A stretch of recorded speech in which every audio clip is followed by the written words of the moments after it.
All right, this is High Powered here for the second installment of the Arcane Beyond cast because we ain't getting no Ruby for any time soon, so we might as well put out something, and this is some good shit to put out. I'm here with two familiar faces, so Deathrock, you're more than welcome to reintroduce yourself. Okay, I'm Deathrock. I love Arcane so far, and I hope we get more stuff like Arcane, more experimental stuff. Yeah, and speaking of putting out shit, I don't have to because I did so earlier in preparation to talk about this fucking shit. It's your boy, Poop. So what that means, audience, is that you should always make sure to supplement fiber so you have good bowel movements. Yep. Yes. I will say this. I really enjoyed this batch of episodes that they drop. I will say the fourth episode was probably the weakest out of the bunch, but we're talking like it's like a 7.5 versus where everything's averaging like an 8.5 or better. But in my opinion, I think whenever you look at these episodes like as a group together as a whole, they really lean on each other and they lean on the previous episodes too. They don't forget nothing. I think is Well, a good thing to say about this Arcane series and how the studio's been handling it. Oh, I think this sort of like uh, I don't know exactly how you would say this release schedule is. It's like the three act thing where each three episodes is like three parts of each act, and there are three acts. That's like That's like basically how it is, right? And then so like I would say like each clump of three is probably could I be considered like one thing. And so that's probably the best way order in which to watch it. Or like not necessarily order, but yeah. more Uh, like a uh, grouping. Yeah, I I don't know definitely how think to it's explain it. reasonable to say like watch 3 episodes, take a break, watch another yeah. 3 episodes, take another break, and then watch the last 3 episodes. That seems like a good way of doing it, Uh, because like you like you're not like cramming your brain with too much stuff, and Um. you To get a be little enti- chance to sit back and enjoy what you just had before you get back into it. yeah. To be entirely honest, I believe that maybe this is a good way to start releasing these streaming shows because the way Disney is doing it is week to week, just to keep the audience attached to the streaming service. It works, but it's like you can tell that this wasn't like made for TV. Regular TV. Regular TV is written in a way that is like to keep you going every week, but here it's like written like, okay, this is like a whole. This is like a big movie split into parts, but you can like watch it like the first 3 episodes, then the next 3 episodes, and then the last 3 episodes. And I think that's like a reasonable thing to do. it's kind of like those older movies. They don't really have them anymore, and I kind of wish they still did, where They have a they break. have an intermission. Like Yeah. like here's a 20-minute break. It's like go buy like another thing of popcorn. Like go to the bedroom so you can hang yourself, or go to the Yeah, bar so you can order another $10 Bud Light. like Yeah. the way I that they mean, had like fucking Lawrence of Arabia or some shit. I think that was probably yeah, like that's it's like Lawrence of Arabia was a Giga Chad in his era. yeah.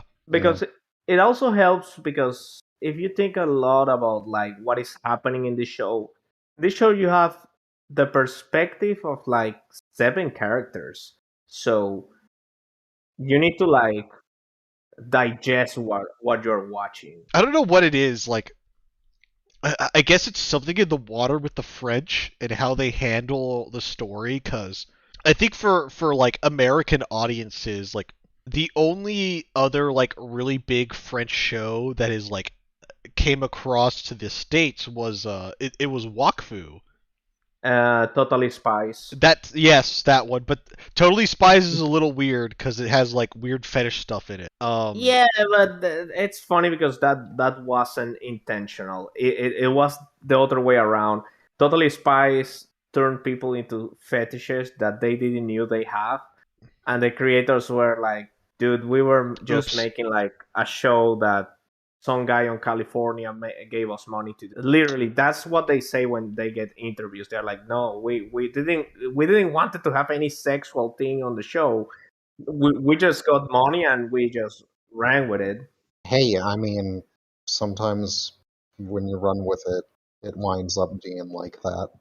I was gonna say, speaking of fetishes and sexuality, though, that knob it wasn't turned to 11, but it was definitely cranked up to like a firm like 8. They were getting it as close as they could to They that Yeah. fucking edge. they walked up to the line. They bought the line a drink. They asked Mm, the line out for a dance, but they didn't ask the line for their phone number so they could go out on like an actual real date in like the next couple of days. Oh mm. yeah. It's like they're pushing this PG-13 really to the limit. It's like they're taking advantage of the rating Yeah, because they get away with a lot of stuff, like not only the violence but the sex in the show and the corruption in the show. You can see like people getting bribed. People are just getting zoinked off their mind off of whatever the magic drug is called in this series, because Yeah. these names escape me and I don't have any notes with me. I've done like almost zero prep work for this podcast. As a podcaster, I should, especially being the moderator of this esteemed podcast and other esteemed podcasts on Media's network, Yeah. I should be ashamed of myself. But he hasn't told me not to stop making these podcasts, so we're gonna keep on making them, and we're gonna keep sending Yeah. them, and I'll hopefully this podcast will be out. But I don't know. I actually haven't checked Media's YouTube channel to see if this podcast has been put out. So I think I might do that right uh, now. Actually, I don't Uh, think it he has. he said he was editing the thing. Takes him So forever to do that, especially when yeah. he's busy fucking raising yeah, dinosaurs and yeah. shit. Media's a busy man raising his fucking dinosaurs. But me, like becoming a Christian, like dinosaurs aren't real. So there's that. Makes sense. Seems reasonable. No, but like I say, like this show is like getting away with a lot of stuff. Like I mean, like we Uh, can even talk about like the character design too of Oh yeah. like so for example like let's talk about Caitlyn. Like Caitlyn is kind of like a generic like anime waifu like looks. but she has a gap tooth, and Yes. that's probably aroused some shit in people they didn't know they possessed And previously. she has a British accent. Yeah. We've Yeah. got Vi. Vi just like drips tomboy energy, and it's like anytime you have sex with Vi, it's like a fight of like for life and death. Yep. And even like Jinx too. Like Jinx is like as flat as a board, but she is still feminine. Like Mm. like you notice the way that they have her character in this series. It's like you could tell she has barely an A cup in this series. Like she's got like bee stings, but she's still like she's still obviously feminine. She's not like this like and she's not like an androgynous sort of character. Like you look at Jinx and you're like, oh yeah, that's a chick. Also remember the French are making this, and French artists they love the female body a lot. They love the female body on every shape and form, They'd which put it is on their good. flag if they could. Yeah, Are we gonna make they the joke where it's like the Greeks invented sex and then the Italians discovered that you could have it with that you could have sex with women joke? yes. Yeah, sure, we'll do that. But the thing is, like, if you see like the designs that they did for this time skip, everyone looks great. Like You can see like Jace is the man of the future. He has this nice suit. He looks like a businessman. I dig it a lot. He looks cool. Victor, even when he is like sick and he has to walk with his cane, you can see like he's well dressed. He has proper manners. He's pretty cool. Everyone looks great. Like, they look like awesome. Oh well, yeah, everything looks good about all Even of it. the changes on sound, because yes, Piltover became like better, it's more technological, and everyone is pristine and pretty. But you go to sound, and my favorite thing ever, you have a steampunk pimp with an alligator pet. What the fuck, man? What Uh, is this people smoking? What do you mean? If you're in a steampunk thing with alligators and you're a pimp, the first thing you do is you go buy an alligator. This is common knowledge.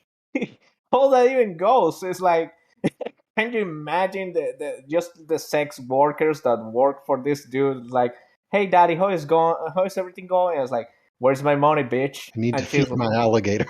or yeah, or you The wanna? the gimp alligator hisses angrily that you're not like providing your cut to the Yeah, Yeah. pimp. yeah. You see, the alligator, he needs to eat a lot daily. He's a big boy. Well, no, they can actually go for like several days without food, but they just become kind of lethargic.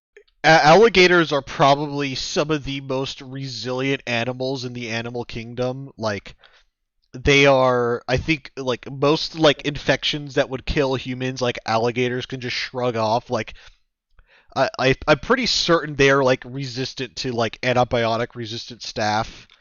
Uh, Do not quote me on this.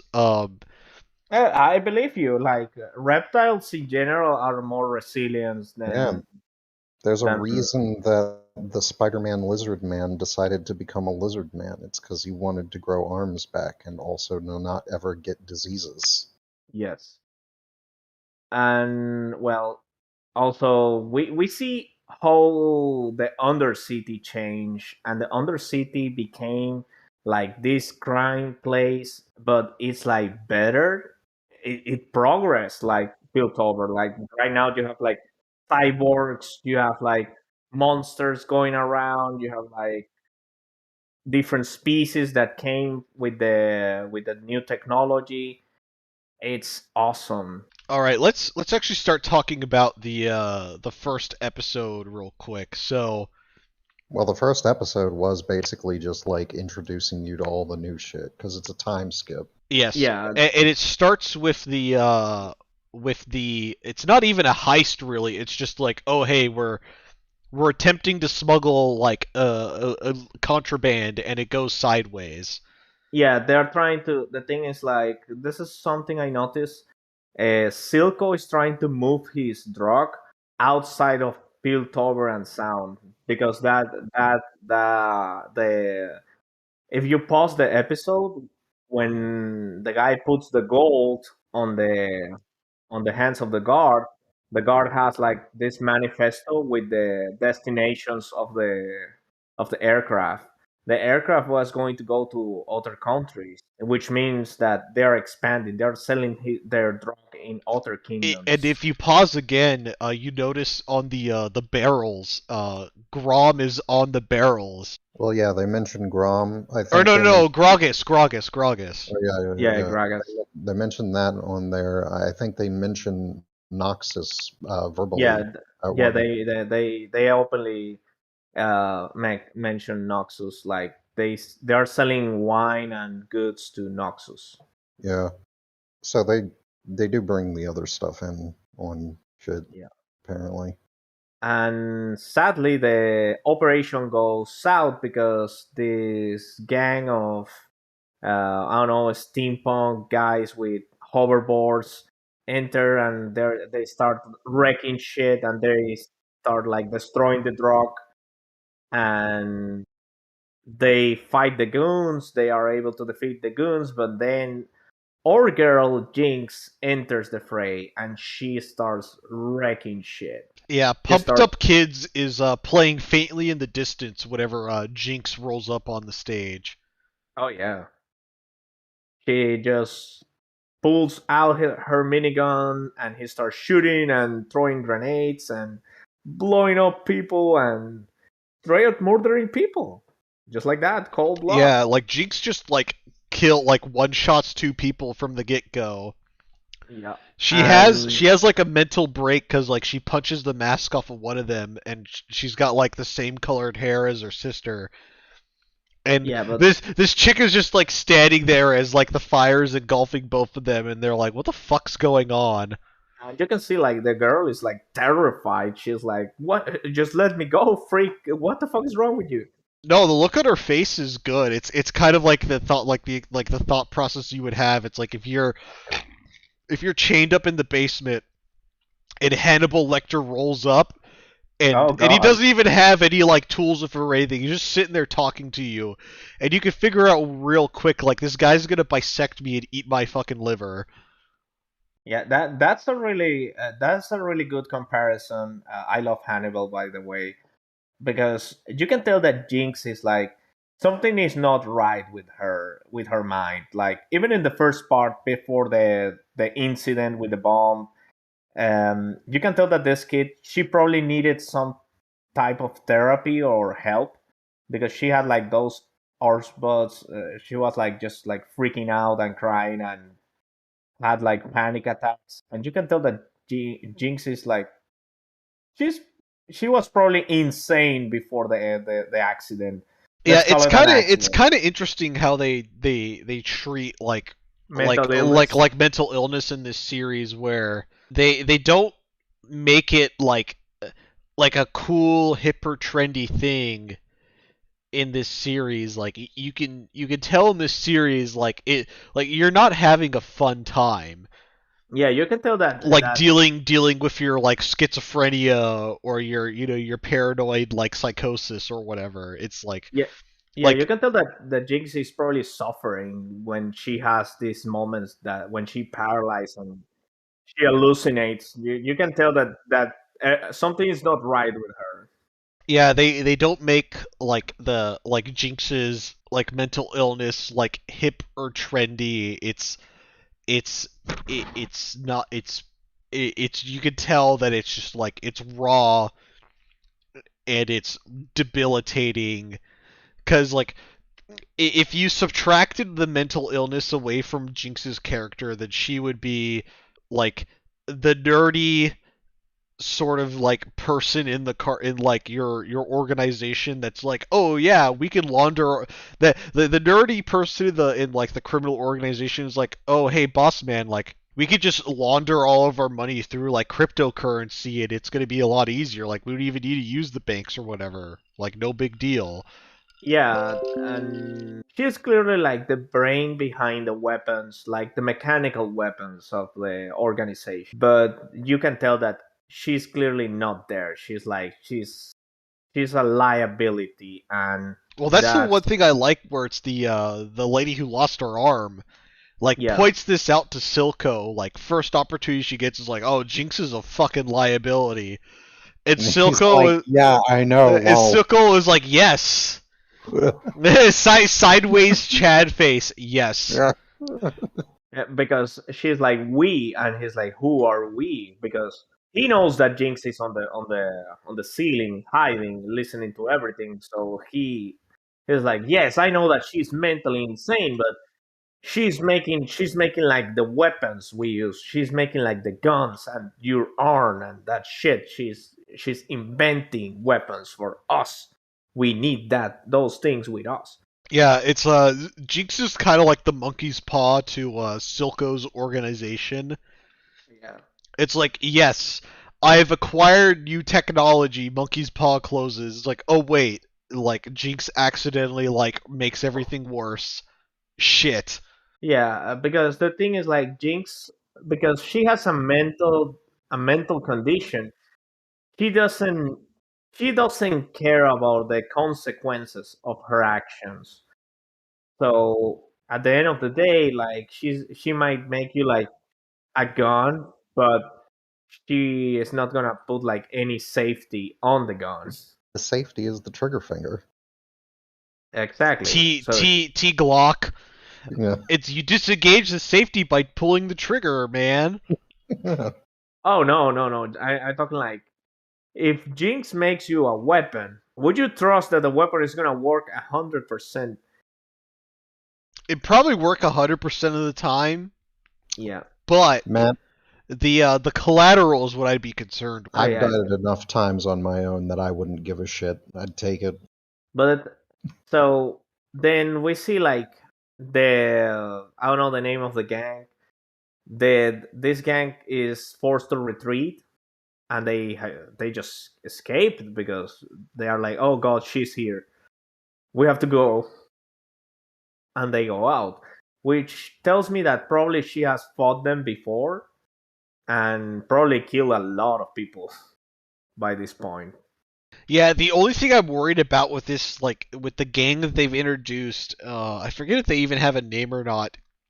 It's Uh, like Fireflies. yeah, the That's what they're called. Fireflies or whatever they're called. Like the only thing I'm worried about them is like it's the moment whenever like Caitlyn and Jinx are like bound and gagged and they're like all talking, and Caitlyn in her like prim British accent, whatever, like she gets like ungagged and it's like, oh, like Silco, blah blah blah blah blah blah blah, and then the people in the gang like roll their eyes and they're like, oh yeah, we're already like 10 steps ahead of you.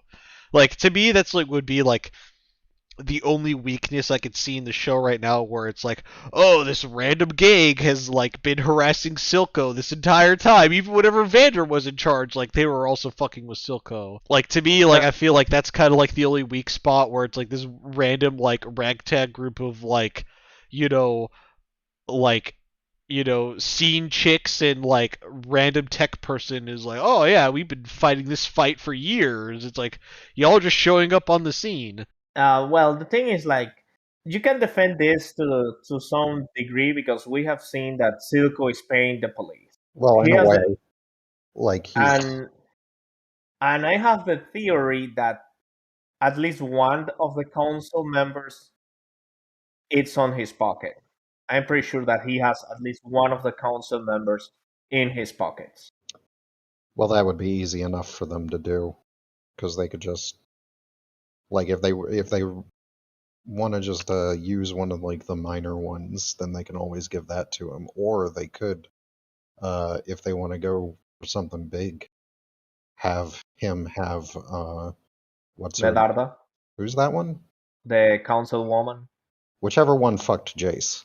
Yeah, that one, Yeah. Mel Medarda. I hate Okay. her last name. Oh Yeah. god, speaking of girl boss energy, man, Councilwoman Mai, Oh yeah, she is. Yeah. peak girl boss energy. It is not even funny. She's a great character too. She's sexy, she's smart. She's not a Mary Sue because her plans don't always work, but she's like clearly you can tell this woman has been playing the politics game for a while, and she's like a heavy hitter right here. She has something. You don't want to mess with this woman. Clearly, this woman is gonna fuck you up if you mess with her plans. Yes, both in the literal and figurative sense, but we will get to that later. Yeah, I mean, if they bring that in that like fucking Silco and her are like fucking hooked up in some way though, that would be a really good twist. Like it will be actually awesome because it will tie to the fact that she's from Noxus. Because you see, Noxian society values all forms of strength. They admire physical, being smart, and being adept to magic. So they have like these three branches of the entire team. So if you are good at one, the Noxians respect you. So if you're cunning and you become powerful because you're cunning, that's like a good trait for them. Is that's value in their society. Yeah, So and Councilwoman Mai is like a hot piece of ass that is just walking yeah, around in her yeah, like semi skin tight dress with her gold like effects. I think there's even moments too where like even she catches on that like all of the like the noble women are like throwing like eyes at Jace, and she's like, shit, I gotta make my fucking move. yeah. There is subtle moments in the presentation when she's talking to with Jace. and you can see like when any woman approaches to Jace, she just like touch him or approach to him or grab his hand or his shoulder or whatever. She shows like dominance. It sounds a little bit sexist, but whatever, and that's what it does. No, no, Like, no. It is not sexist. She is in full girl boss mode right now. yeah, She she's is she like, is gaslighting and like she like it is fair to say this is like jumping way ahead, but like it is fair to say like in the current like what we have right now, Councilwoman Mai has like Jace wrapped around her finger, and the irony is like Jace has no fucking. Jace is too oblivious, and during the presentation, that is what we get after the failed attempt to raid the drug deal. Uh, we see Jace being like talking, "No, this is the future," showing some inventions to rich people, and then he goes to Caitlyn and he's like messing with her. They have like this really friend. It's not like a step bro step sister. Like that's a kind of Yeah, clever thing that they did in this, where it's like at a glance you would be like, oh yeah, like Caitlyn and Jace are gonna hook up. They just take that paper and they just like rip it out of the script crumpled up and they fucking throw it into the fucking trash. Yeah. Like, not only do they step around it, they fucking body slam it. It's hilarious. I don't think they body slammed it quite. I think they just like were like, we got to take one guy one place and the other person's going to go a different place. yeah, you can tell like you can tell that there's a friendship, and I respect that because this is something that people needs to understand. Mostly shippers and authors and people that's not mature enough to understand that you can have a friendship with a woman, with a man, and be like a completely platonic thing. You can have friendship with people. You don't need to fuck people all the time. I mean, you can do it too if you're like horny, but whatever. That's not like the case. Most people is has friends and family, and they don't try to fuck friends and family all the time. Hey man, you never know, okay? Shit gets weird in Alabama. Oh God. Sweet home Alabama. Where the I don't even know the lyrics of this song. I'm sorry. Yeah, and everyone knows just that part. But the thing is, like, here we can see like Jay's relationship with Caitlyn. He's like messing around. It's like, oh, so your family don't like that you are like a member of the police, and she's like, you asked me to be the security of your invention. And it's like, no, it was your mom, and it's like, oh, of course it was my mom. And my mom wants doesn't want me on the field. Well, that leads into the part with like all the guards are on their smoke break, which I can relate to. I don't smoke cigarettes anymore.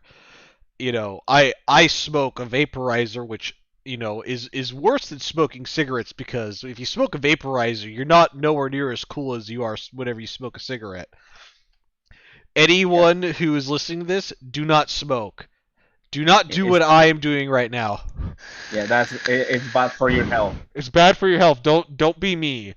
So it kind of rolls into the next part like after the presentation it gets done and it's Yeah. like and Caitlin's like, "Oh, what's that like, what God, I'm trying to remember the Boondocks line. It's like I need to find me a white woman with big titties and a flat ass or whatever." I'm trying to remember like the exact line that that Grandpa says in the Yeah. Boondocks, and Caitlyn sees fucking like Jinx running around, and they're like, "Oh, look, there's a fire." No, Eh, you're jumping ahead, man. You're jumping sure. to now we cut to Son to the Undercity, and we see like we see a little bit more about Jinx's mental state. She's like talking to herself in the underbelly and testing grenades and talking to the the dolls of her dead family, and you can tell that she's messed up. And she's like, "Oh no, they believe I'm weak. I'm not weak. So I'm gonna prove him that I'm strong." And she decides to go to the top side. And now is when we see like Caitlyn and the police go after Jinx. Okay, I'm trying to remember.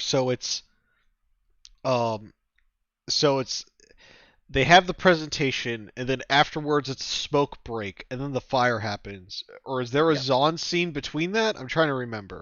No, they go to sound because they show when Jinx is like talking to herself that she's like talking and saying just like Yeah, she has the mock-ups of the two guys that were in the gang that Vi and Jinx were in, whose names escape me, and it's kind of fucked up, but it's also like kind of wholesome at the same time. Because like these people are still like living rent free in Jinx's head. There's a lot of people living rent free in Jinx's head. oh yeah.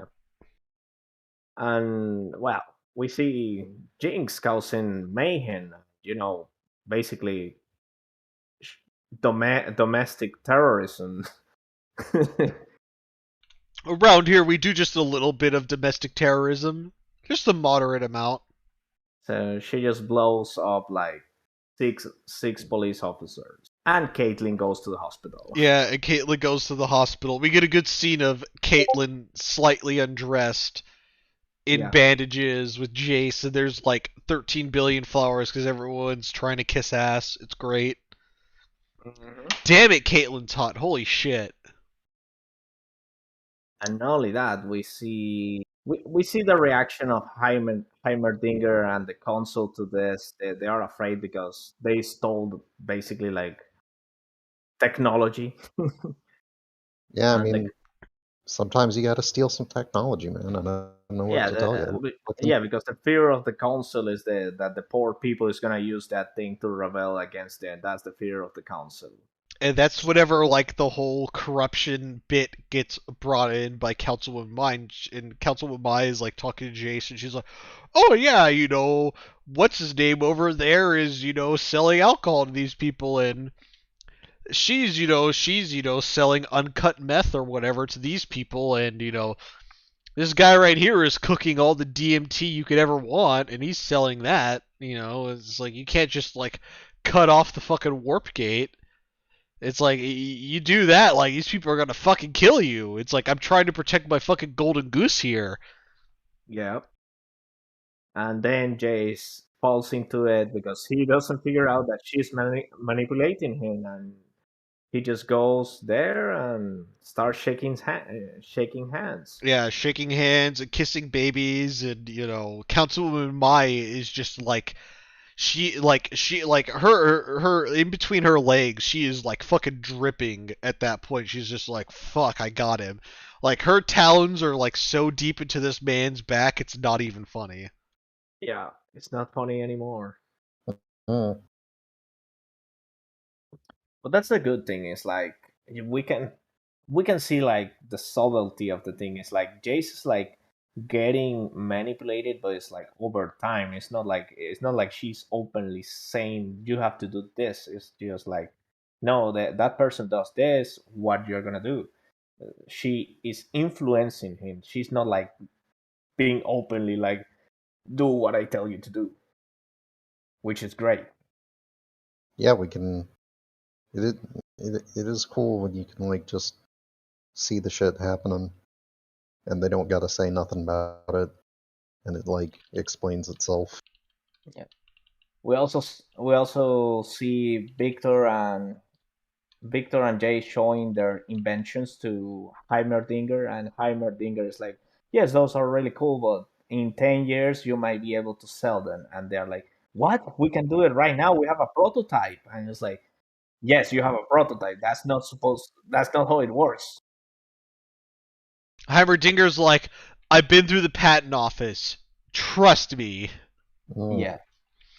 Well, I kind of I feel like Heimerdinger is like the reality check that is constantly like bonking Victor and Jace over the head, and both of these men are intelligent, but they're also brain dead enough to like have their skulls concave to just be like, nah, no, Heimerdinger, you just get away of progress.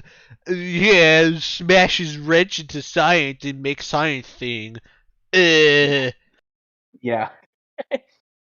they are basically like they're naive. It's like they're smart. They're like they don't know this. Like the things they are creating are like dangerous. Ugh. This is like I'm still a firm believer that Heimerdinger's just gonna be watching like Piltover burn, and he looks over to his porg and he's like, "Yeah, I was right," as like everything's burning around him. I mean that's what I love when they appoint Jace to be the new council man, because they are like House Talis has always been a lower house, but it's time to elevate him because Heimerdinger represents the past, but Jace represents the future, and that's how she gets him right away. She He she hears plays the the word future and instantly gets hard. Yeah, and he's like, he's the future. It's like, it's his ego. That's his weakness. You can tell that this man is like, yes, I'm an inventor, I'm smart, but he's egotistical about it. I invented the hex deck and my partner, but we are like the best thing ever, and I'm not gonna slow down. So yeah, by the end of the episode, Jace gets turned into a councilman because he's the man of the future. So I'm trying to remember. Vi gets broke out of well, I say broke out of prison, but Vi gets let out of prison towards the end of the fourth episode. Correct? Yes. Yeah. So essentially, like after Caitlyn gets blown up, and she catches like a chest full of shrapnel, and it's like, all right, time to figure something out. And they She do something really basically clever too, where like the guards like, oh yeah, we got this new prisoner, but like he ain't gonna be able to talk anytime soon because like someone like fucking shattered his jaw into like 13 million pieces or whatever. Mhm. It's like you want to talk to that person, and then like this gargoyle just like slams his fucking metal beaten stick down, and it's like, yeah, you can talk to her if you want. And that's whenever we get like reintroduced to Vi in this series. And like as we said earlier, like Vi is essentially like a political prisoner. Like they put Yeah, her, the Vi is in the deepest, darkest CIA black site that doesn't exist, but also exists at the same time. Hell she's yeah. she's locked in with like no paper trail. The cell number she has doesn't exist on the blueprints of the prison. Fucking Well, that kind of adds like to the darkness of like this series where like it kind of lets your mind roam, and I feel like this is kind of like another like thing that the French are able to put in mm, Yeah. where it's like you could just imagine like the sort of shit that like Vi has been through like as her being like a political prisoner, where it's like she's probably barely able to like do any sort of like recreational activity, like she might be able to go out to the yard and like play basketball for like an hour, maybe, if the guards are feeling in the mood. But like the implication in the show is like, oh, the guards are bored. Well, we're just gonna go down to the cell. We're just gonna beat the shit out of Vi for no reason whatsoever. And I love that the warden is an ogre. I mean, would you pick a fight with that warden? No. Like we have no idea like what sort of like abuse or trauma like Vi has experienced this entire time. And they have like the shots of her too where she's like boxing the fucking wall, and she's Yeah. like sweating and covered in tattoos. And I really like the scene with Caitlyn too. Whenever she's looking at like the red line in like at the cell block, and it's like, fuck it, I'm gonna step over it, and like Yeah. shows her like her notes with like like Jinx's like notes, and like she had drawn in like the monkey Er, face to make it complete with herself. And Yeah, Vi's like, where did you get this? and that's the end of the episode. That's a freaking cliffhanger. That was written to be like the cliffhanger of a weekly episode. yeah, probably. But that's not how And they really released it. yeah, but it's really really funny. Like Yeah, Vi is it's like, it's hard to be a cliffhanger whenever it's like, oh, the next episode's gonna start in 5 seconds. Okay, cool. I love the way they are handling the show so much. It's like it's fast, but it's like slow enough to for you to catch everything. Yeah, it's not. And You know what the speed is? It's the speed limit is 70 miles an hour, but you're driving 80 on like an interstate. That's what the speed Yeah, is right now. pretty much. And the next thing, if we start the next episode with, I forgot how the next episode actually starts. I remember what happens in it. That it's like, um, Vi and Caitlyn doing parkour, and Yeah, they do parkour and like the old Yordle like at the top it like beats Vi down. No, not doesn't beat Vi down, beats Caitlyn down. It's yeah, kind of weird like if you gotta get like want to get in like the weird sexual dynamics in this episode, it's like uh, yeah, like Vi like immediately out of the gate is like does I think Vi like kind of just like exudes like tsundere energy yeah. almost, like if we're going into like Japanese anime tropes. um But she's like a botch, or like, I don't know. It's hard to say. and because she's a tough girl. She's an actual tough girl. She doesn't have like a rough exterior. She can kick your ass.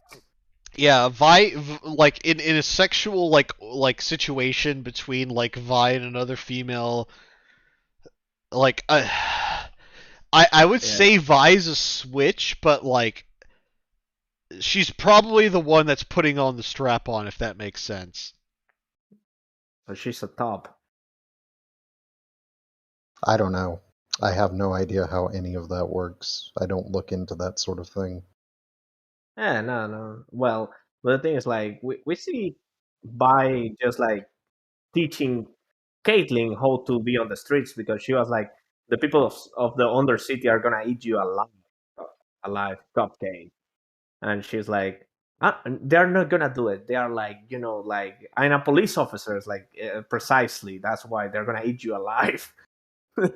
Well, yeah, they have like really good scenes where like Vi is doing like crazy parkour, and like Caitlyn is like reaching for her inhaler, like attempting to keep up with Vi.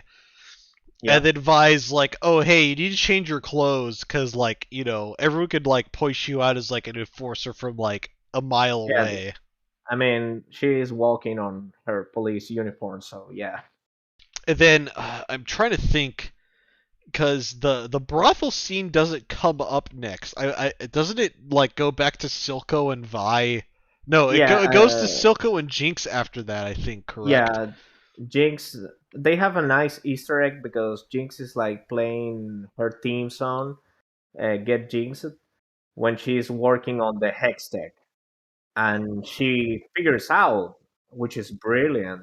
And Silco's mad is like, 6 enforcers are dead. The police is looking for you. Like there's heat on the street.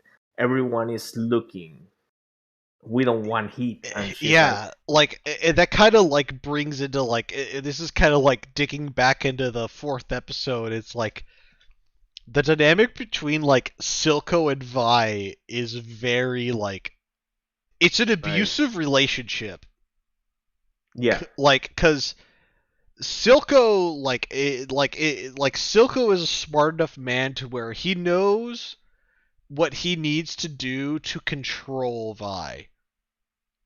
Jinx. Like, no, I'm sorry, yeah. Silco knows what he needs to do to control Jinx. And he knows that like, sometimes he needs to be the father figure and like other times he needs to be like really serious and strict. And there's like a weird like gray area between the two, cuz like at this point in time in the series, it's like Silco is the closest thing like Vi has to a father figure. It's very interesting, and like I will give this French studio that have produced this like a lot of credit. Like they walk a lot of shit to the PG-13 line. They flirt with it, they ask it out for a dance, they buy it a drink, but they just forget to like get their phone number before they leave. So, Oh yeah. Yeah, it's like, so we see like Silco is mad until Jinx shows him the stabilized hex core, and she's like, I figured it out. It's like they use math to actually solve the problem with magic. And Silco is like, okay, I'm gonna give you a pass. Because right now, Jinx got him the weapon that he needs to even the odds on his favor. Because right yeah, now, like, the best thing Silco has is like, yes, he has criminals and cyborgs, but at the end of the day, they are like just gangsters without discipline or anything. So they have like mutants and cyborgs, but right now they have like a weapon. I think my favorite scene with like Caitlyn and Vi is like whenever Vi like stops at like the ramen noodle shop in Naruto, Oh yeah. and Yeah. Caitlyn is just sitting there and she's like, "Why are we here? What are you doing? I should have never let you out of prison. What the fuck is going on?" And Vi is like just scarfing down whatever this like person is serving her, and she's like, "Oh, this is great. Oh, it's so much better than the fucking like prison slop that I've been having." And then Oh like yeah. as they leave, like the fucking ramen noodle man is like, "Oh, here you go. Here's the note of like what you need to know." What And are then those fish people called again? what? Fuck. The fish people. There's some sort of name for them. I forget what they're. Bastaya. Oh yeah. And Bastaya, they're basically like the faunos from Ruby. Like, they all descend from the same ancestor, but they like evolve into different branches. So you have like the sea based Bastayan, and you have the mammal Bastayan. They're different, Uh huh. but they're like animal people. I Yeah. really like I really like his design. He looks like I will eat on that place. He looks like a good cook. Oh man, I would walk away like I'd have to loosen my fucking 511, tactical like trainer belt, my Duluth Trading Company pants. It's like that 5% of polyester is gonna be getting its workout today. I'd be like, oh, this is some good shit, and then because Yeah. then that leads them to like go to the brothel, and I think that's a little skipping ahead. Yeah, right now we jump to Piltover, and now is when the plot on Piltover taking starts taking like actual relevance, because Jace is seeing like the notes of the trade and shit like that, and he can see that there's corruption in the council, in the police, and he's like, how this even happened? And he's talking to Victor, and it's like, I can't believe it. It's like the numbers don't match. It's like, and Victor is like, why are you worried about politics? We were working on like our invention. And he's like, "Eh, you don't get it, Victor. It's like, now in a console, man, so now I have to worry about this. You can worry about the science." And it's like, okay, okay. Victor is like, okay, fine, I will run the company if you want me. That's like a promotion. Yeah. Basically. And then he starts coughing blood, because sadly his health is deteriorating, because he used to live in like Chernobyl. Yeah. They just isn't just this some what? just some casual radiation. Well, that's the one thing too. Like this might be skipping ahead, but they have like the flashback to like Is that in his. this one or the next one? I don't know if Yeah, that's that's in in the next. 6 or if that's in 5, but like That no, that's in six. Okay. And in five is just showing like the relationship between the male Victor and Jace. You can see that our boy Jace is like learning the game of politics, but of course he's like on the control baby playroom, because he's like learning the game, and Mel is like, oh, he's so cute. He doesn't know that he's doing my job for him. yeah, It, well it, well like Victor, like there's the like the assistant science lady that's just like Like she is just like looking at Victor, and it's like, I need your penis inside of me right now. And Hell Victor yeah. is like, be gone, woman. I have to do science. Yes. Yeah, but we can give him a pass because he's dying and he's like, no, I need to live. I need to invent something that is gonna cure me. He's gone. Look. I'm gonna cut this reality check right now. If I know that I was dying and I had the ability to have like unprotected sex with like 10 women, I'm gonna be dropping cream pies like it's no one's business. I do not care. Well, Fuck it. that's the flaw in your reasoning, okay? Victor is too deep into his Sigma male grind set to fucking bother time with wenches when he This could is be true. doing Like me excellent being science. as an ancestor of the conquistadors, like the conquistadors understood that it was important to plant their seed, okay? So Yeah. that's the differential here. Now, obviously, he still probably has enough free time that he could, like, there's he's in the lab alone basically with this chick. There's what exactly is it that's stopping him from just tearing her pants down and fucking humping while fucking doing calculation shit?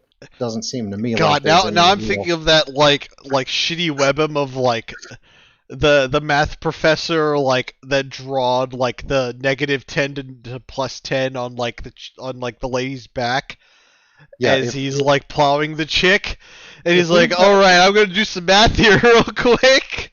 I mean, if we've got a normal human being in real life who can do such things, certainly an ultimate magic genius like Victor could pull the same thing off. Honestly, he Yeah. has no excuse whatsoever Oh, for not like paying. no, and I would even say too, like there's nothing like with the way that the show has presented itself currently, there is no reason to say that Victor hasn't taken like, you know, the We are that chick there's no reason to think that like Victor like hasn't like bent that chick over like a fucking table and just all I like dropped a load inside of her. all I I'm mean, saying is that we've seen him invent a robot arm. He could easily program it to where it holds his fucking whiteboard out in front of him while he's plowing, and he can just fucking do all of his calculations on that are necessary.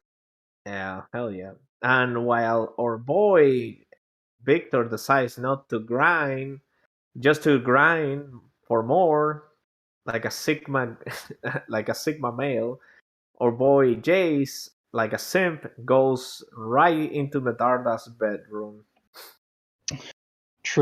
Theirs is the greatest of dichotomies in the show. They Yeah, clash against each other while still being bros. It's truly tragic.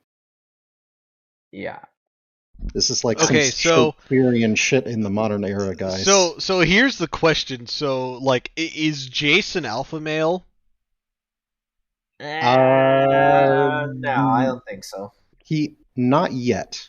He will become one eventually, Yeah, probably. he So But will. this is okay, ladies, whenever women like are listening to this podcast, you need to take notes here for what Councilwoman Mai is doing right here.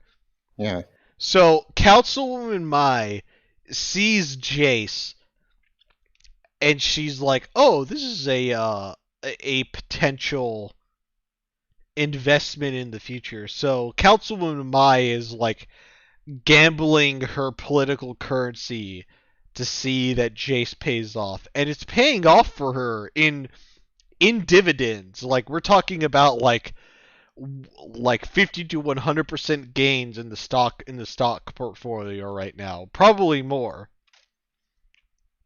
So Councilwoman Mai like kind of catches Jason like this weird nebulous zone where Jason's like, "Oh, I'm main protagonist, man. Like I kind of don't know what to do right now." And then he like glances over to like, her, female yeah. lead character in her like fucking skin tight dress, and she's like giving him the eye. And that's the other thing too. Also, it's like Councilwoman Mai like initiates because they're kind of having like they're having like a very personal like open talk between the two of them, And and she's that like, she's "Look, the one I'm." that grabs his hand initially. Yeah. Yeah, because he is like, nothing feels impossible when I'm with you, and she's like, and that moment she smiles. You She's can like, "I see her got his smiling. ass. I got the hooks in. It's time to reel in this fish." Yeah, no, she's hooked the 12-pound fucking trophy bass, Yeah, and she's reeling him in. She's like Councilman Mai does not spread her legs for anyone. Like let's be real honest here. Like if we want to do like theory crafting, whatever, like it is perfectly understandable. Like in her early career, there's a reasonably good chance that like Councilwoman Mai probably like ended up like shacking up with some like random old like boomer politician for clout, and she It's like possible. siphoned all that clout, through like the boomer's penis into her vagina, and then it's like, okay, I have the clout now. Yeah, you can tell that clearly. This is a person who is in control all the time. A person who, even when she's losing, you can tell that she's like, she doesn't lose comp. She, Councilwoman Mai is a chick that can come like 3 times during sexual intercourse and still win, if that makes yeah, sense. yeah. yeah, because she planned for everything to happen that way. So then we see like what's her face. Now we jump to Caitlyn and by going to a brothel of all places in an animated show that is PG-13, and you can see like by being like, hey, Caitlyn, what do you want, a man or a woman? And she's like, wait, what? What are you talking about? I thought we were here for information. And it's like, no, I'm here for information. You can do whatever you want. God, dude, that line was so potent. Like, like the Vine, like bass boosted, like, bah, like that Yeah. Yeah, sound. Like whenever Vi said that to Caitlyn, like as she was like doing, the whole what's the like it's whenever you have like the person like pinned on the wall and you have like your foot up at shoulder level. yeah, Like that was that energy, yeah. and and They're hot. and, and They're hot. Vi was like, all right. If Caitlyn Vi to Caitlin's like, all right, Caitlyn. It's like you want to like do some work. It's like we're here. There's a lot of people and they're gonna spill your secrets. So it's like so you gotta make a fucking choice here now. It's Yeah, like man or woman. And she's just sitting there fucking looking at it.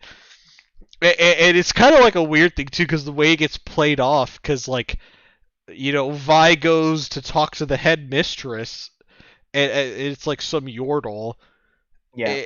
and like they're talking like, oh, like what's her name always comes here all the time, and she goes drinking afterwards, and that leads into like the next scene, but it's like it Yeah. comes out like afterwards, and like Caitlyn is like splayed out on like a sea of pillows in one of those like ultra fancy 4K like anime renders with like movement and jiggle physics, and she's like looking at some like you don't even know if the other person that she's talking to is like male or female, but probably female.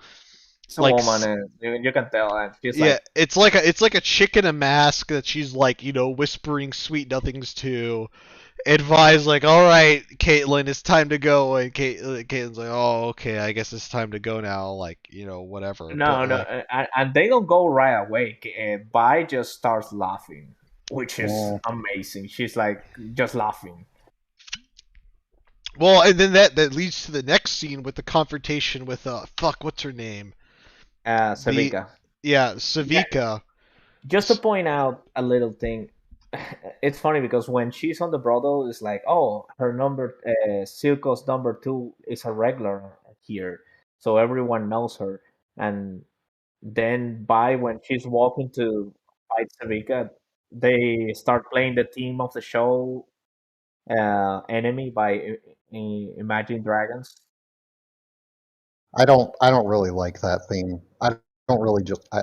That's mostly just because I don't really like Imagine Dragons at all. Yeah, I think I'm born out of them. That's my thing. It's like I like some of their music, they but were. I think Imagine it's like a Dragons is just like let's have a beat drop every fucking 2 seconds in the song. yeah, exactly. It gets old after a while. If you heard like if you listen to their first songs, yeah, you don't need to listen to anything else. Like Pretty much, they got like mega stagnant in their style, and not in an AC/DC way where they were like, "Yeah, we're stagnant as fuck. We get fucked." yeah, Everyone's but I still. think but I think their music actually fits like the show. The song fits the show because this is a show about gangsters Uh, and yeah, corrupt politicians, and then we have a really amazing fight scene when Vi is fighting Sabika.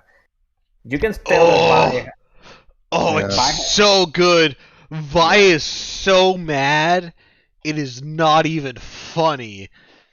But and like, Vi is, Vi is but she's a better fighter. pissed, pissed during this whole fight. She's like, I want to like cave this lady's skull in. And she realizes during the fight she's kind of overmatched in the fight, and I like the framing of the shot where like they're fighting between like two pillars, so like her robot arm like doesn't have the range of motion to really come into play.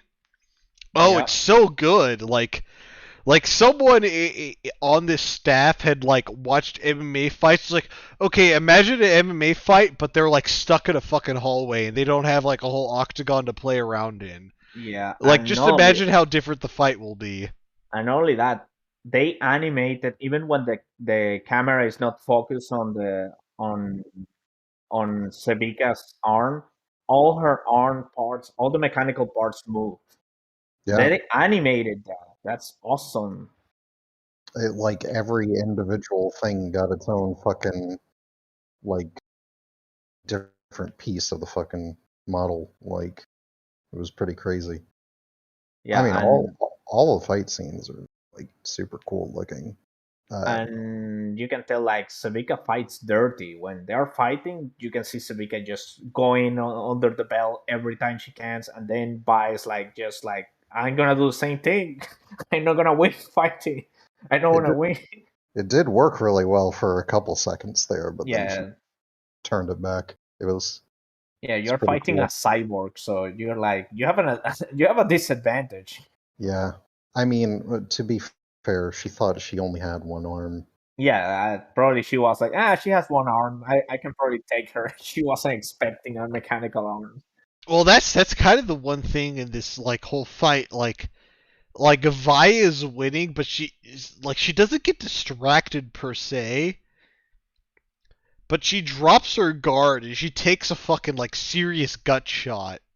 Yeah, Like she gets whenever her bad. guard is die, like she basically like she gets semi like disemboweled, like liver punctured, like maybe a few like inches, like a couple, like maybe like a half a foot of intestine are punctured, but like Vi is not having a good time. Like Vi is the fucking punching bag of this series. Yeah, And and that's Well, almost a character trait at this point where like Vi is just like beaten down like but she 24/7.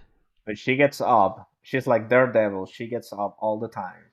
I don't know. Like, in some cases in the fight, it seems like she's like deliberately offering up like a fucking opening so that she can try to exploit it. It's just that like in this particular case, that didn't work that great because she wasn't. I don't think she was expecting the punches to be as hard. So like her giving those fucking like bait openings or not Yeah, even weren't Savika exactly. even Savika says like, "Oh, you didn't learn anything, right? You didn't learn patience." And it's true. By like you can tell that Bai is not like on her peak yet. She needs to learn more.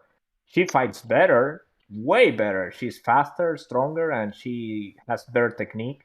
But you can tell that if you're a better fighter, you're gonna beat her.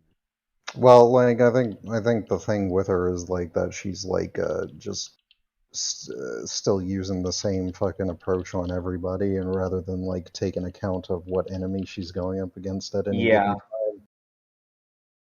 yeah, that's exactly why Sabika was like, yeah, I'm gonna play into her being emotionally attached to her sister and just gonna mention her just to lower her guard and stab her. Uh, It's like, and she gets saved by the power of guns. You see, boys and girls, cyborgs don't have any defense against guns. Yeah. well, Oh, you think you're cool if you're cyborg enhancements? How about you check yourself whenever you catch a fucking 50 caliber Ralphus to the chest? Yeah, let's see if you can. Let's see if you can tank this. Well, to be yeah. fair, That those are that's that's the one thing I like about. Well, I'm sorry, Coop. In cutting you off there, I'll let you finish.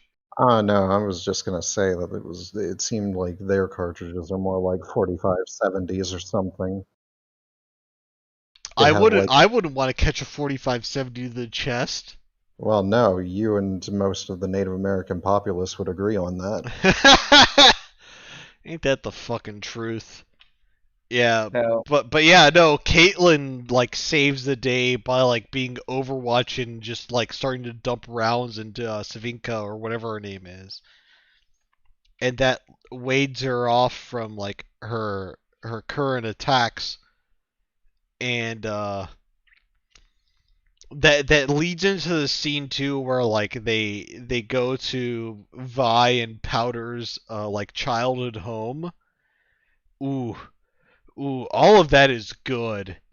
yeah, but that's on the next episode. Yeah, no, that is episode 6. I think episode 5 wraps up pretty quick after that.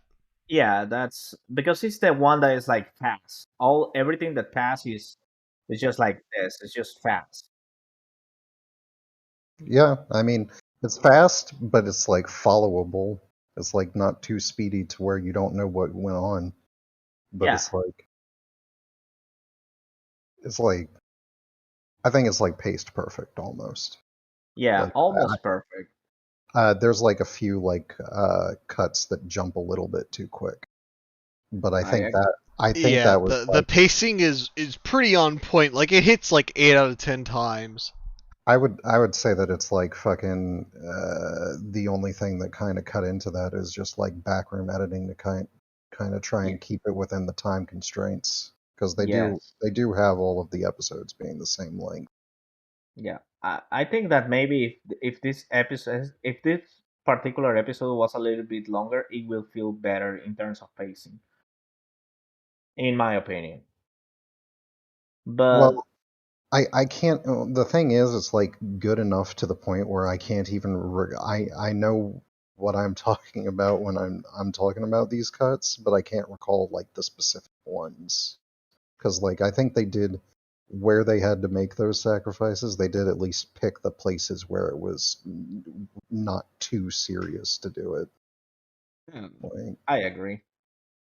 But yeah, we have like uh then we jump to the next episode, which has a really great opening scene with Victor's past. Okay, so in episode 5 there's no like weird baptism scene between Silco and uh Jinx, Jinx. right? That's episode 6, correct?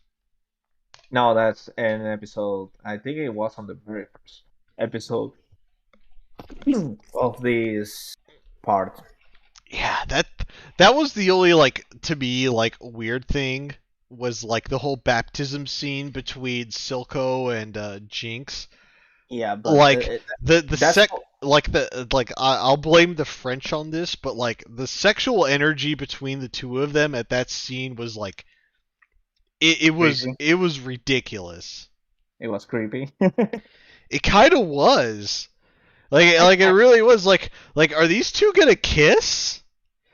Like yeah, but I'm sitting there and I'm watching this and I'm like, oh, what the fuck is going on right here? And it's like, and Jinx well, is not 18 yet because we learn on this section of the show that Jinx was 7 on the first part.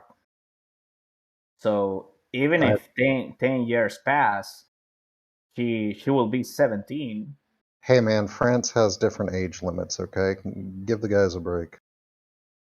Yeah, but it's a little bit creepy. So I agree, but still, so are the French. yeah, so are the French. So Well, like I I think the creepiness though, like it kind of works if that's a weird way to yeah, put it. yeah, I Mm, think they're trying to show you that this is not a healthy relationship. This man, yes, he cares for Jinx, but he cares for her just because he sees himself in her. He sees when he was a kid and he has his fight with Vander. That's what he sees. He sees someone who is like him, an outcast. But what he clearly doesn't understand is like Jinx is a mentally unstable person. It's yeah. like Silco is actually playing with fire because I think they're foreshadowing that you know what Silco say to her that is like basically like for the old powder to die and the Jinx to be reborn, you need to let your past die, and maybe she's gonna take that in like monkey paw kind of way. Mm, I wouldn't doubt it. Yeah. But I'm going to say episode 6 is my favorite so far, just because it has subtlety, and I love how they show like the difference between Victor and Jace. Victor is an inventor out of necessity. He was weak when he was a child. His first invention was a boat, and it shows exactly what his problem is. Like he creates the boat, and the boat goes on the river. He tries to run and reach to the boat, but he's unable to do it. That shows perfectly his state in this show. He's a Mm, man creating technology, but he's falling behind. He is being left behind. Future. And as an inventor, I think that that's probably the most painful thing for him because he's like, I'm like a man who is trying to create a better future, but I'm not going to be able to see that future. It's really tragic. well, I mean, like fucking that is that is kind of the thing with him. And then he meets Sinch, who created this fish monster thing that it's kind of cute, but it's like, I think it's cute. yeah, it's cute, but it's like, I know Sinch is a bad man, so it shows like the first mentor he had in his life before Heimerdinger was this man who is he's a criminal. So the thing is like, Well, yeah, but it like even for him, for Singed, like he's got like yeah, a pet thing that like I know he talks about it all cold and stuff, but it seems like he kind of cares about it, or else he wouldn't bother keeping it yeah, he around. cares because at least he gave him a name. Because Yeah, normally in lore to his experiments, he just gives them a serial number. He doesn't give them a Warwick is experiment 148, and just like that, like all his creations are like experiment number, but he gave a name to Rio, to the lizard. It's like Rio. yeah. So maybe it was like his first invention, and that's why he's attached to it. It's Some people are thinking that what is it, Vance is Warwick. I don't believe that. I think Silco might be Warwick.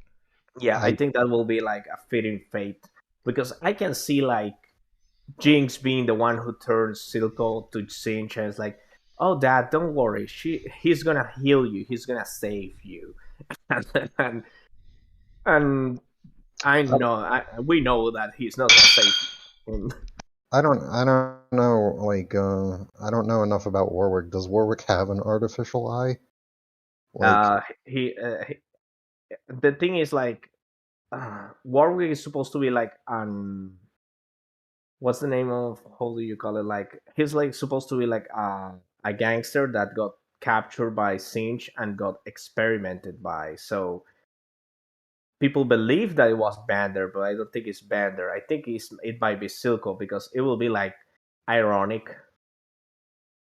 I don't know. I don't think you would just rename a guy who has like a regular name to a different regular name.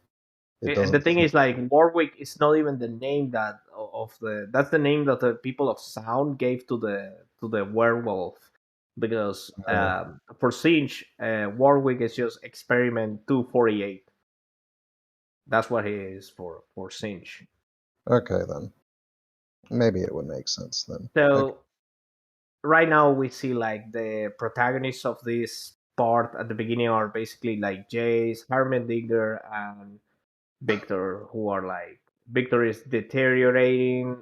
Jace is like thinking what to do. He's like, I must close the Undercity, or I This is must. after whatever Councilwoman Mai like fucks Jace Yeah. as her life depends on it. Yes. I do well, that brings up another thing. Like Victor like basically like goes to the hospital and Councilwoman Mai like wake.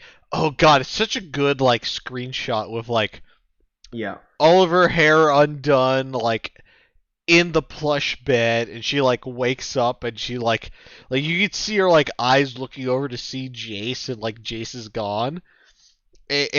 and you can tell like Councilwoman Mai like forgives Jace for the act of just Just like because. ditching her, because she knows in the long run it's like, oh, if I give him a pass on this, it's gonna like it's gonna be better for me. Not only that, is like if Jace is able to save Victor, Victor will be making inventions for her too, because Victor is Jace's business partner. I have to praise that too because Jace is like he doesn't see Victor as an assistant. He's like, no, he's my partner. He's like he's not my right hand man. He's like my equal. He sees Victor as an equal. Yeah, that's the one thing I will give praise to Jace is Jace doesn't belittle Victor at all this entire series. If anything, like Jace is always praising Victor for the work that he's done. It's it's a pretty good relationship between the two of them. It's how you should write a bromance because you can tell that these two people share like views of the world and they have a dream and they want to achieve that dream. They want to make the world a better. And even and Jace, when he sees like the what is happening to his friend, he's like, no, Victor Yeah, is he right. wants to save him. Yeah. Yeah, Victor is right. We need to save the people of Sound. We need to do something to save them. I need to save my friend. It's like that's his priority, and his dilemma is, yeah, he respects Heimerdinger, but he's like, no, man, I'm not gonna allow Victor to die. I really like Heimerdinger. A lot of people is giving him shit. I was watching some people reacting to Heimerdinger, and I was like, look, Heimerdinger knows what happens when people use magic recklessly on this universe. Like people fucking up with magic in this universe, like it's like normal. That's it happens like a lot, and you Yeah. can tell, like what he created is dangerous. Sorry, Coop, go ahead. Well, I think I'd compare him kind of like Yoda in the prequels. It seems like Yeah, that. he's like a wise man who is like, no, we don't have to lose our way. And the thing that made me fall in love with Heimerdinger is his speech at the end of the episode. I think It's that's like, the irony in this whole series is like Heimerdinger is the most right at the But end of the day. yeah, yeah, problem is like no, all the other motherfuckers are like, yo, we can't get money, to the end money, of the. Yeah. Well, and that and other things like yeah, and other things. more But better shit. But I love how he explains to Jace like the founder of Piltover alongside him, Professor Stanwyck. He's like, look, Professor Stanwyck, he was a fake. And Jace is like, what? It's like everything he created, it just blow up, it didn't work, or it was a mediocre success. But at the end of the day, the important thing is like he founded this city because he wanted a world of progress. He wanted to create he wanted to run away from the corruption and like crime, and he wanted to be like different from the rest of the world. Even if he wasn't like great and people believed that he was like amazing scientist, he wasn't the best. And what Heimerdinger is trying to tell Jace is like, Jace, I know that you want to prove something, but it's like the right thing to do is like to do the it's better to do the right thing than to be right in terms of like your investigation. He's trying to impart wisdom into Jace. So I think we're flirting with we're flirting with episode 6 right now, correct? Yes, we are talking about So because that's the conflict on episode 6. Most of the conflict with Piltover is just that. It's Jace and Heimerdinger, the man of the past versus the man of the future. And you can tell that it's like there's a really great dynamic going on. It's like Coop says, like Heimerdinger is like Master Yoda in the prequels. He's the wise old man who's like, no, we don't have to lose our ways. We have to be wise. We have to be careful. Yeah, no, Heimerdinger is definitely like kind of a Yoda yeah, pretty much. in this series. I don't want to say he's a reality check. He's more of like whoa, bro. Maybe we should chill out just a little bit before you do all this funky shit. Yeah. And in when we go to sound, we get by hallucinating because she's losing blood and she's dying. And Caitlyn is like, "Oh my god, I need to save her." And she goes to the crackheads, and the crackheads are like, one of them, and I like this, is the guy from the first episode, the one who Vander saved from the pirates, and he's like, I know someone who can save her. And it's like, how kind of trust you? It's like, because I used to be a friend of her father. I can help, and he honestly is trying to help. They go to the dealer, and the dealer is like, okay, you're gonna have crack. We have crack over here, but we're gonna give her like a little dose, but you have to give me something to trade. And Oh Caitlyn is yeah, like, and Caitlyn gives up her like master crafted, like she trades off her fucking like blazer rifle yeah, to some person who knows what the value is. That whoever the trader is knows what the value of that gun is, and she's like, "Here you go. Here's the shit that you need," and fucking takes it and runs. yes. Oh god, it's And such a good scene. yeah, and you can tell that Kaylee probably is like, oh, it's a gun. Like I can buy another one. I need to save this person. She's being naive, Yeah, she and is being naive, but like it results in her being saved. But then it also brings back to like the French don't seem to forget where it's like that trader like ended up becoming like addicted to the fucking what's it called? What's the name of the drug again? I'm trying to remember. It's Shimmer. Shimmer. Shimmer. Yeah. Yeah, he got addicted to the Shimmer, and he's like, "Oh, I know someone who could save her," because like he remembers like how Vance Yeah. caved in to like save his ass in the first batch of episodes, Yeah. and so like Caitlyn goes and trades her like mastercrafted rifle to this fucking like random like like pharmaceutical pharmacist. And it's like, oh, here you go. It's like, oh, we really want this fucking healing like magic like health potion to work. Yeah, we'll put a little bit of shimmer in that and call it a fucking day. Pretty much. And and so it's fuck, dude, it's a good scene. Yeah. So we go to and then we see like the guy, when the guy sees like the shimmer, he's like, he tries to resist his like urge of stealing the fucking thing, but he's like, no, I don't want Vi to see me like this, and he just goes away. But if Light teaches something is never trust a crackhead, kids, because and people who does crack, they're like dangerous and they're like mages. They disappear and reappear. Nobody knows how they do it. How they do it. Yeah, no, it's And well, because that scene plays out where so Vi comes no Caitlyn comes back with the potion. She gives it to Vi, and it's God. This is like I don't know what it is with the French like even whenever Caitlyn was like giving the potion to Vi, like that was also like a very sexual scene.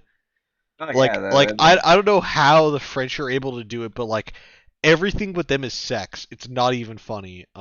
yeah, it's not even funny, but And and it's it's really cool. like the it's like to give an equivocation of this, it's like it's Snow is it Snow White where like the kiss like heals like the princess, right? Yeah. Yeah. Yes. It's very similar to that because like Vi is dying at this point. Like she might live like the next 10 to 15 days, but she'll probably end up like dying of like sepsis or something. Yes, but now she has magic crack to help her. Yeah, Mhm. she's got like magic like fentanyl to like heal her, and she's like, all right, I'm ready to go. And then like Silco shows up and is like, oh, you know, blah blah blah blah blah, like you know. People are Yeah. really addicted to Shimmer, and you know, what do you expect loyalty from these people? It's like, are you fucking mad? Are you crazy? Are you stupid? Don't you feel a little retarded? As I'm trying Yeah. to like ape Sam Hyde right now, Mhm. and then it boils into like you know these like people on withdrawal are like given some Shimmer and like start attacking Vi and Caitlyn, and Vi is just like barefisted, like punching the support beam, like shattering her hand and forearm in the process to fucking bring this like elite, like you know, this fluorescent tube tower down upon Silco's head. Yes. Oh god, it's so good. We forgot one really important part on episode 5. Now that I remember, now that you mentioned Stilko, when he is threatening Marcus, the police, the chief of the Oh, police. that the household scene with the House of Cards. Oh, Yes. it's so good. Oh, fuck, it's so good. Yeah, well, because this is why I was telling somebody, because somebody was comparing this to Ruby in another server, and like, dude, Rooster Teeth will never have like Wait a Salem. minute, another server, not mine? No, Gas. no, no. No, they have No, there are no other Ruby Discord servers than my Ruby Discord server, okay? Well, this okay. one's not even actually technically that one either. No, no, Anyway, no, shut up, no, Coop. no, This no, is no, a listen, Ruby Discord server. That was what it was founded on, and that's what it is. I'm sticking with my guns there, okay? All okay, right. listen. This is a Ruby Discord server, you know, through the highs and the lows, through people Yeah, coming in and coming out. This is a Ruby Discord server. But yes, no, Arcane's an amazing show, and Ruby is terrible in comparison to Arcane. yeah, That's no, it. no. But the thing they were comparing is like they were I, like, oh, why the Ruby writers don't have villains like this on Ruby? And like, dude, there's no way Rooster Teeth is gonna have like a gangster threatening the police officer with with her child on his house. Rooster Teeth doesn't have the balls to do that. Most American shows don't have the balls to do that. That's like nasty. But it's like the entire scene is just like you can feel the tension in the air. You can see like if Marcus gave the wrong answer in that conversation, his daughter will be dead. Oh shit! What is my? yeah, pretty much. I mean, to Because be fair, he was only in that conversation because he had given several wrong answers before. yes, By and wrong, and I was like, lies. and he's like, you told me that like Bai was dead. But he doesn't say it like that. He's playing into the conversations like, oh, But this girl, she was supposed to be on a trip with her father a long time ago, but she wasn't able to go with her father. Why this is this way? And you can see Marcus. Marcus is like sweating. He's like, oh god, I Yeah, hate this Marcus so is shitting his fucking pants. yeah, he did manage to talk his way out of it, which I thought was cool. Yeah, no, like I really do like Marcus. Marcus seems like the guy, like the crooked cop that is like, oh yeah, I let like 10 like a ton of fucking cocaine pass through the border, but like yeah. I'm He's not still a monster. I'm still a good cop, like I arrest people, whatever. Ha ha. Ha. Well, by Yeah, the you. end of it, he winds up in a rock and a hard place because he can't really go up like Yeah, straight up against Jace. and Right? oh my god, I love when Silco gives the grenade to him, like that he imagined himself just pulling out the pen of the of the grenade and killing Ooh, both. that is such a good scene where he hands him the fucking grenade. It was like, yeah, you can fucking pull the pin right now. What are you gonna do? It was like you could kill us both right now and solve a whole bunch of problems, but you ain't gonna do it. It's kind of the thought process whenever it's like you're the slave master and you have Mhm. the slave like shaving you with a straight edge razor. It's like the slave could like slit your throat at any moment, but they're not going to do it. Like that's like that level of dominance is impressive. Yeah, exactly. And you can see like Silco is like right now, Silco's like a really good villain in this show. Because the thing with Silco is like you have like the motivation and you can see like this man is a monster. Probably not because he was born like a monster. Probably it's just because he hates the people on top to the point that it's like he created like a criminal empire just to create a rebellion to fight the people in power. He's just pissed. It's like he has the same motivation as Vice. Like when Vice is like all these people believe that they are better than us, like they're worth more than us. And you can see Silco is like fucking up Marcus really, really bad. And Marcus is like, okay, I have to do what he's telling. And he goes to Jace and he's like, oh, Jace, and this is part of episode 6. Then he's like, hey, Jace, this is the information. It was the Firelights. It was the people of Sound who did this. And starts giving names. And Jace is like, okay, so the path is clear. We have to close the borders and we have to call the police and start riots and shit like that just to figure out what to do. We have to catch these people Yeah, because pretty much. if Marcos didn't do that, his daughter will be dead. Yeah, no, that's the amount of control that Silka has over Marcus is impressive. Like that scene is so perfect. It's like you've got like the two other goons and like Silco is like playing like the house of cards. He's like, "Oh, oops!" at the end, like knocking over the house of cards. Yes. Oh, it's perfect. Oh god, no. And we have like Jinx talking to Savika in the office of in the office, and she's like she just ties Savika to the fucking chair and she's like grabs a Is knife. Savika dead No, or I just don't think No, knocked out? Like, I think I she's knocked out. I think I think she wound up just fucking Yeah, yeah. but the thing is, like, we see this scene is really good because she's like, Savika is like, okay, clearly, if I don't say what Jinx tells me to do, she's gonna start playing with that knife and she's gonna mess me up. well, that kind of brings us back to like the whole like Silco Jinx like baptism scene. Yes. Like, cause that what builds up to like this Kurt scene. Cause like I think at this point, like Silco knows for a fact that he has no control over Jinx. At the Oh end of yeah. the day, Jinx will do whatever Jinx wants until someone puts a fucking bullet through her skull. Yeah. It's like she's dangerous for everyone, even herself.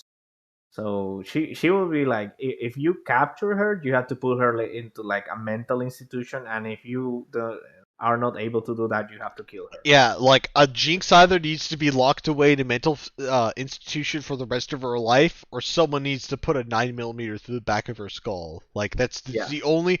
That is the. It is a not. It's not a humane solution, but it is a solution for the Jinx question.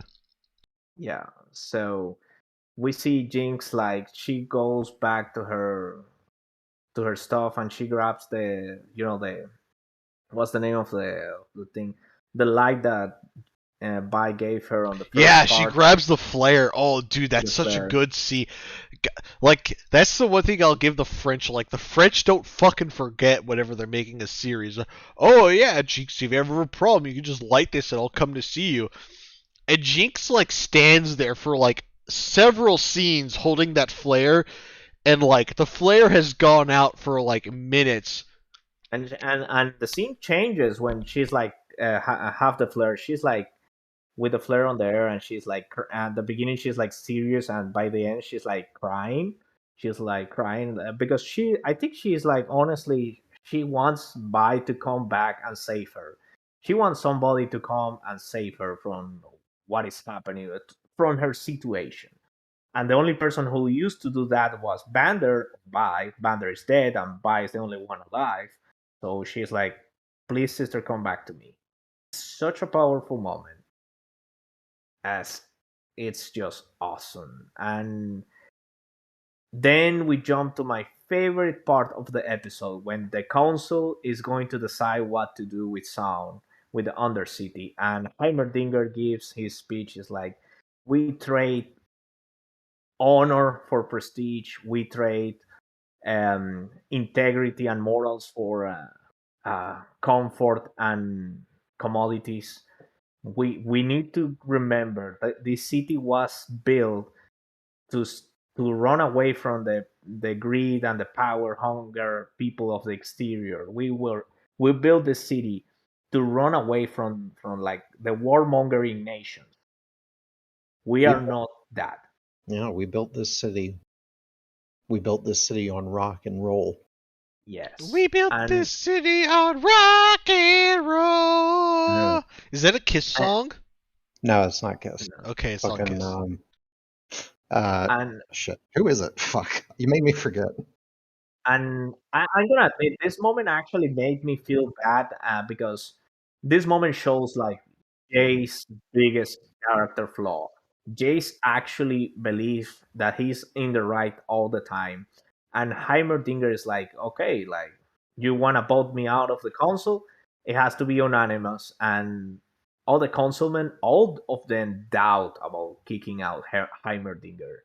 All of them are looking up, Well, whispering, I think that's what's the good thing with Jace and Heimerdinger is I've been drinking, audience. I'm sorry. Don't worry I about got it. free tequila and alcohol from my work, and I've been taking advantage of it. So I'm not the most coherent person in the world, but through most of my podcasts, I've been moderately inebriated. So Could barely even tell. yeah, like I like look, professional alcoholic speaking here. Um, what I like with the dynamic between like with Heimerdinger basically being voted off of the island, and being essentially replaced by Jace is it allows Heimerdinger's character to like be on like the hill and just like laugh, be like, "Ha, I told you, nerds," and yeah, he is, it because it, it dig it buries into like the girl boss attitude of Councilwoman Mai, because like Jace is still wrapped around her finger like during this time. yeah, Uh, and we see like when Jace is like, when they kick Heimerdinger, is like, okay, next topic on the office. What are we going to do with the Undercity? And everyone is like, okay, we need a more drastic solution. And he's like, I have the solution. And he just called all the enforcers, and you see like all the police officers on the bridge, guns on hand, batons, weapons. You see, like they're ready for war. They're ready to go down and mess up shit. They are ready. Like, Platoon sounds like a weird word, but I know yeah, what you meant by it. they're gonna, but you can see them like holding guns, and we saw on the opening of the show like a police officer just shooting some random guy. So like Around here, we do a little bit of casual, not domestic terrorism. What's the other thing? We do a little bit of a casual suppression of other people. some people needs to be reminded who is on top. Yeah, but the thing is like that moment finally sells this show to me like a really really solid show, because it shows that they're not afraid of like showing like people will be stubborn, people will like not change their opinion just to say that I'm right, because nobody's, it's a matter of pride. If people was more humble, it will be able to take the opinion of others, but that's not the case right here. Well, also that, and he's like fucking kind of being forced into it. To be Yeah, fair, yeah, he's being forced, but you can tell that Jace is like Jace doesn't wanna admit that Heimerdinger might be right. We know that Heimerdinger is right, because at some point we play the game and we have seen like Warwick and other characters from the game that are magic based, and you know that magic is like dangerous. So the thing here is like when we jump back to Son and we see like Jinx that just giving up and starts crying when he doesn't see Bai coming, but Bai just arrived and she's like, "Oh, sister, you're here. Eh, Are you real? Are you not another hallucination?" And you're like, "Oh God, this poor girl." And yeah, we have like this. Yeah, that whole scene is like perfect because like of uh Jinx is like experiencing like a schizophrenic breakdown the Oh entire yeah, time. Like she does not know the entire time because then the other like random like cool kids gang shows up to like try to kill them.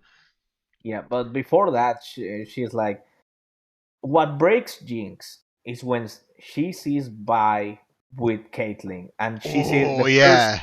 the That first thing she sees is the police badge, and she's like, "Sevika was right. You are with the police. You are with the forces." She's just like nuts, because you can tell like well, and Vi is like bargaining and begging with Jinx like for most of that like exchange too. yeah, She's like, yes, no, no, no, no, no, like you don't understand. Like we're trying to get this solved the right way. Like trust me, Jinx, I promise, TM. Like this will all work out. Yeah, yeah, yeah. yeah. And I'm going to be honest, I kind of agree with Jinx not trusting her sister, just because the opening shot of the show was their parents dying to the police. So there's no middle ground. Jinx will never trust the police. Never. It's like there's a no. She might be able to trust her sister and be like, oh, okay, we can figure this But out. she But she can't trust Caitlyn. Like and Caitlyn is like the actual like good cop. good in like in quotations like good police officer. It's like this is the person that you want like fingerprinting you and dragging you to the fucking station whenever you're arrested. Oh like yeah, like like if you want to be arrested by anyone in Piltover for like a crime of some kind, guilty or not, like at least if Caitlyn is arresting you, you'll probably get like a fair trial at the end of the day because Caitlyn is the one that arresting you. Like yeah, if you're actually guilty or not guilty, like at the end of the day, like if Caitlyn is the one that's bringing you into the fucking into the jailhouse, you're gonna like at the baseline but Jinx doesn't know this, but at a baseline though, like Kate, like with Caitlyn at least, like you know, like I could even see Caitlyn too, where it's like, you know, like, oh, we got this great character, like, oh, he's like, this person's a bad dude or whatever, or a bad lady or whatever, but like, you know, Yeah. Caitlyn would at least be able to kind of like see the gray whatever you're like getting, like whatever you're being brought in. So like Caitlyn might like, you know, bring you in for something a little bit lesser in comparison to like, oh yeah, dude, this person's a fucking murderer or whatever. It's like, oh, you know, this person's only just done like, you know, something less than murder, if that makes sense. Yeah, she won't be like, oh, this guy was like doing graffiti. We have to shoot him in the face. And that's like the moment that you can tell, like, by is gonna figure out the wrong way that her sister is not her sister. This is a mentally deranged person, and there's no middle ground. There's no like, let's go back together. Let's go back to the home. That's not gonna happen. I think that's the kind of the thing with Vi and Jinx. It's like I kind of think that's the one thing that I hopefully will like simmer out during the series where Vi will realize it's like her sister is so far gone where like either she like there's two ends to this road where it's like either she's locked away in like an insane asylum like in a straitjacket drawing monkeys all over her like padded cell or Jinx is dead.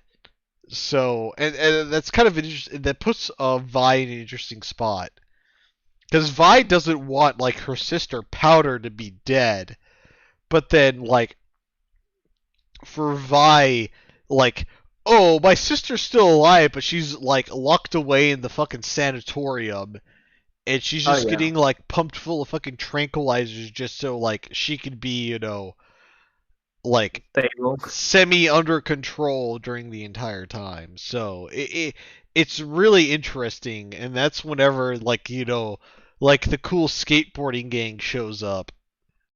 Oh yeah, and then you see Jinx going completely insane and shooting her gun to everyone. She's like shooting guns, throwing grenades, throwing punches, throwing kids, and Bai is like, "Oh my god, my sister can't fight. Oh my god, we have to like stop this." Because you can tell that like Bai is not trying to kill people. She's gonna mess you up, but she's not gonna kill you. Yeah, but like when you see like Jinx, she holds a minigun with her all the time, so people's gonna die, and you're like, no. I mean, to be fair, when you're like the size of a twig, you kind of have to have some kind of means to protect yourself. Oh yeah, like which makes me think Jinx so far in the show she doesn't have her iconic rocket launcher Yet. yet. Exactly yet. That might be like when Silco comes mad at her again. She's gonna be, oh, I invented a rocket launcher. Yeah, I always assumed that she had like fucking slapped together all of her stuff that she had on her 3D printer or whatever the fuck she was using. Yeah, and yeah, but that scene, that fight with the steampunk gang is like really really awesome because they kidnap Caitlyn and Bai. Caitlyn needs to learn a little bit of hand to hand combat, like at least the basics. You're a police officer, and you're not gonna be able to use your gun all the time. I mean, you, Sometimes you're gonna have to throw punches. yeah, or better yet, grab the wrist. Oh yeah. Wrist locks are cool as fuck. I love them. Dude, I don't know how they feel like all the female characters are like it's whenever you walk into Baskin Robbins with the 31 flavors and the ice cream scooper's like, all right, what do you want? Do you want like Councilwoman Mai? Do you want like Caitlyn? Do you want Jinx? Do you want Vi as they're like holding their fucking ice cream scooper? Because like There's nothing not good in here. There's nothing got good in here. It's like pick your poison, pal. It's like do you want like Jinx? It's like you could fuck Jinx and like Jinx would probably ride you like a fucking wild stallion, and you'd be like, wow, like my dick is fucking drained right now. I will Yeah. tell you this though. Obviously, Best Girl is still fucking Yordle lady who runs the fucking sex The shop. Yeah, the whorehouse. Ooh. Yes. Okay, Old- okay, no. I'll pose this question right now since we're like horny posting. Mm, Okay, you have to choose between Caitlyn, Vi, or Jinx to have sex with. Jinx. For the experience, well, no, like Coop, No. you're a Marine, so like, Well, no, you're, this has no, this has Coop, you are a Marine. You are a government-sanctioned rapist, so that is a challenge for you to have sex with Vi. that. Well, yeah, but you have to understand this has nothing to do with that. Okay, this has Yeah, to but do he with likes everything crazy with shit. yeah. It's my own personal fucking history that leads me to that immediate conclusion. Oh man, like I would say Vi because like you know more about me than other people know, and Yeah, like I'm well aware. yeah, you've had several like one of these random DMs from a high power. It's like it's these DMs again. I was like I'll just ignore these because he sends these like once a season because. I can't get over like certain things because I got the one-itis. Yeah, if I have to choose between those three, I'll go with Caitlyn because she's a classy woman. But so far, like the best girl in the show is the council woman. She's the coolest one. Oh man, well- Councilwoman Mai, like if you want to be taken on for a ride, like definitely Councilwoman Mai, but like Yeah. man. Yeah, well, I think we did very expertly choose the fucking roster here because we've covered all of the possible bases. Yeah, like I think Vi's a good option too. Like if you want to have a healthy relationship, I think Caitlyn's the option, but like Oh yeah. Vi and Jinx are it's like you want to slip your dick into fucking like crazy and like have fun, pal. You're gonna have fun, man. Mm. But make sure of wearing a condom because I'm pretty sure they have STDs. No, At this never. point, I don't care. Yeah, I'll just add it to the list of shit that I can get money from. Oh god. I don't know. The show is so good. Like everyone is a freaking character. Even Marcus, who is like this random corrupted cop, he's a good character. Yeah. They didn't like fucking just slap anybody in or anything. Everybody's Well, yeah, everybody's because like the last scene kind of ends with like the weird like gang that like knows what is going on like grabs the power crystal at the end. It's just like oh man, this is a good season. Like I don't know, like we could do predictions, but like we're recording this on the 19th of what month is it? November? Yeah, November. As I check my Windows, what's it called? It's the but like bar. it's kind of hard to do. Well, I always say it's hard to do predictions, like because they have a lot of like trailers for the next. Yeah, they drop show of the episodes. Yeah, they show the previews, but it's like we kind of just gotta wait for like the next. I feel like the last 3 episodes are really gonna like make or break the season because like we've all kind of looked at the preview, not the previews, but how the show's been performing, and apparently it's been killing it. Yeah, the show right now is like the #1 thing on Netflix, and yeah, it's got wide mainstream appeal. A lot of guys have watched it. Like unironically, like if my parents were like, "Hey, let's watch something on Netflix," I'd be like, "I got something for you. I'll just fire this shit up. I don't even care." Well, a lot of the dudes at my work have seen it. Like, and I didn't even have to recommend it to them or anything. Like, they had already like picked it up themselves. They thought, "Oh, new thing, let me grab," and they were like, "Oh, I like this new thing." Yeah, I was talking to a couple of friends. They saw it without anyone telling them to do.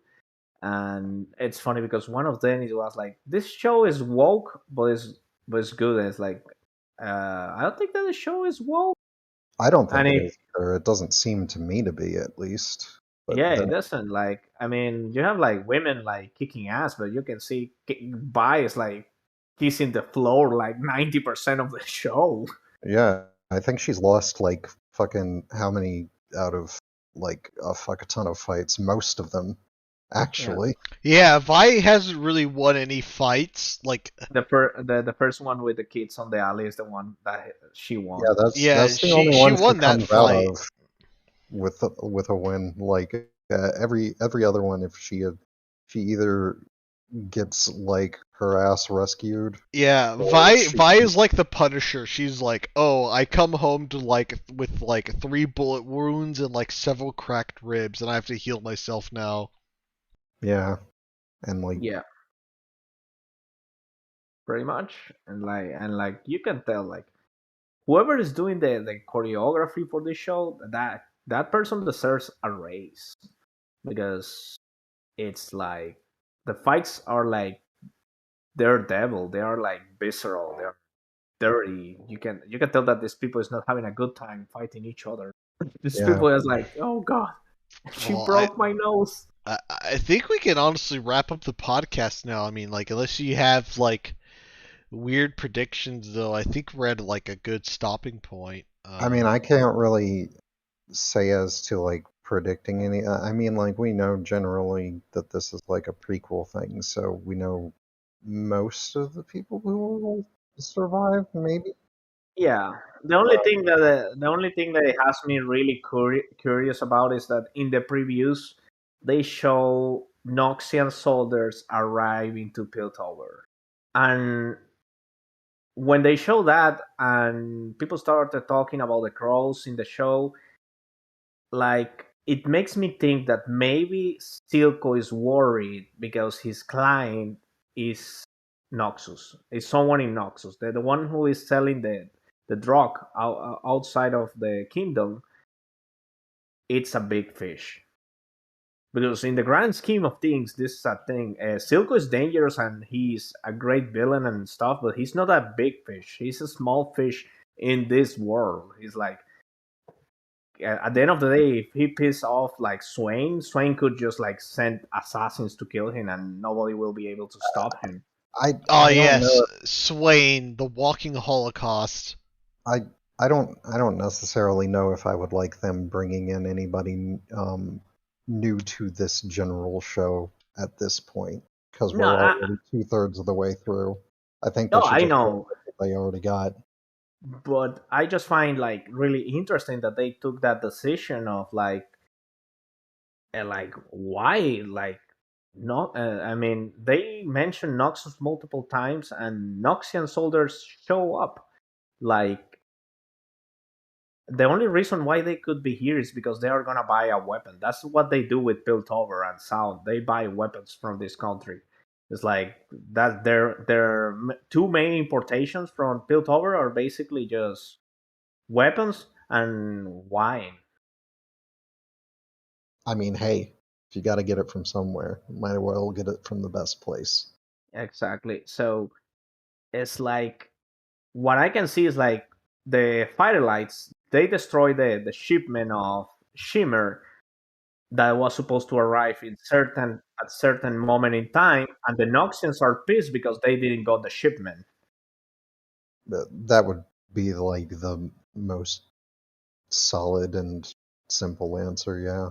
Yeah, I think we can make closing statements now, but I enjoy the show and I hope we get more of it. Oh Uh, I yeah, well, be it like a couple of years from now, but yeah, like I hope we see more Arcane, and it kind of makes you want to play other stuff that like Riot has been putting out. well, oh you yeah, know, uh, you know the whole market feedback loop they've got set up here will be good if they capitalize on it correctly. Which And if we never get anything from this, I'm pretty satisfied with this, because I think this one is a better introduction to the universe. Because so far they try other stuff. They try the Garen novel. It's not bad, but it's not good. It's not good as this. It's like it's a decent fantasy novel, but it falls into generic fantasy tropes, and it Garen is boring. He has always been boring in the game, in the lore. He's boring. He's not. There's not too much to his character. So that's why when they announced Arcane and they were like, "No, we're gonna go to Piltover. We're gonna see gangs and crime, and we're gonna see like the City of Progress." I was like, "I'm down for that one." It's like, because it's different. It's something not necessarily new, but it's like we need to go away from the generic Magic Kingdom of, oh, we have a king and Lord of the Rings, whatever the fuck is going on over here, or Game of Thrones. No, man, stop with the medieval shit. We don't need it anymore. There's Yeah, too we much don't. of it. Yeah, we don't need it anymore. But well, I, currently anyway, I guess. I think we could close out this podcast though. So I'm high powered, and normally I'm the moderator of our esteemed Ruby podcasts, and those will be coming eventually whenever the new season gets released. Coop is another member, and Death Rock is definitely a welcome addition to our podcasting network, and And we're glad to have you all here. subscribe to our pal media. He's cool. Yeah, fucking follow that link so you can talk to us too. Yeah. Yeah, join the Discord. The text channels are real active, and the voice channels are reasonably active, all things considered. And but yeah, but I think we'll definitely shut down the podcast for now. And hey, y'all have a good night. Mm.